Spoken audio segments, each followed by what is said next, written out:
Moi, un jour, j'étais tombé sur une étude qui disait qu'on a deux âges. L'âge physiologique et l'âge social. L'âge de nos os et l'âge de notre tête.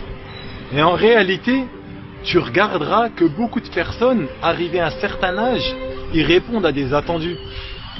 Ils jouent la comédie. Ils répondent aux attendus de la société et ils épousent un rôle.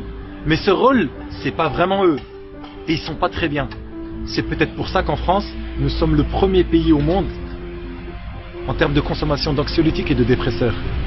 Pourquoi je vais me pourrir la vie, moi, avec des anxiolytiques et des dépresseurs?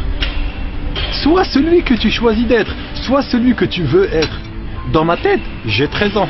Dans ma tête, je te jure que c'est vrai, j'ai des lacets rouges à droite, j'ai des lacets rouges à gauche, j'ai un bandana à la Tupac, et je suis en train de danser avec mes potes. Je te jure que c'est vrai. Wallah, c'est comme ça que je suis dans ma tête, et c'est comme ça que mes enfants, ils ne me fuient pas. Moi, je sais que dans certaines familles, quand le père rentre à la maison, chacun va s'enfermer dans sa chambre.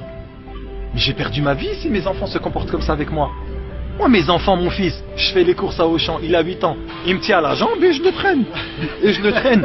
J'arrive à un feu rouge, j'ai mon épouse à côté de moi, la voiture d'à côté, je dis regarde, je vais faire l'handicapé. Et je fais des tocs comme ça. On a besoin de ça. On a besoin d'être bien. On a besoin d'être bien avec soi-même. Si moi j'aime rire, j'aime être détendu, j'aime rigoler, je conserve mon esprit jeune. Les épreuves ne te changent pas? Les épreuves, chacun donne l'importance à ses épreuves, l'importance qu'il a en fait, si tu veux, le rapport qu'il a avec la vie va faire qu'il va donner un certain degré d'importance aux événements. Prends un détachement. Je veux dire, je dis n'importe quoi. Aujourd'hui, je sais pas moi, demain, admettons, tu as un placement financier, tu perds, je sais pas, 1500 euros. 1500 euros, c'est énorme, d'accord. Mais si tu te compares par rapport à celui qui a perdu ses deux jambes, est-ce que 1500 euros, c'est très grave par rapport à quelqu'un qui a perdu l'usage de ses deux jambes? Je pense qu'il faut relativiser. On vit dans une société capricieuse, où on a tout à profusion. On a tellement de choses, on possède tellement de choses, que le matériel a tué l'humain. Va dans certains pays, des pays du Sud, quand tu vois des gamins, ils sont à 10 en train de jouer avec, je sais pas, ils ont fabriqué à même la terre des trous, ils ont pris comment dirais-je, de la terre, ils en ont fait avec de l'eau, des boules, ils jouent avec hobby, et toi, ils ont la banane, ils ont le sourire. Eux, ils sont en train de nous donner une leçon de vie.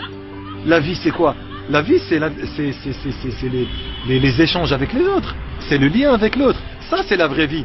Quand tu as compris, en fait, qu'au centre de l'existence, il y a l'homme, il y a l'humain, tu t'en fiches du matériel, tu t'en fiches de perdre certaines choses. Et c'est là où je te dis que si t'arrives des éléments négatifs, des éléments un peu difficiles, tu prends de la hauteur, tu te dis c'est pas grave, mais allez, après la pluie, le beau temps, c'est sûr et certain, il y aura toujours des jours meilleurs. Toujours.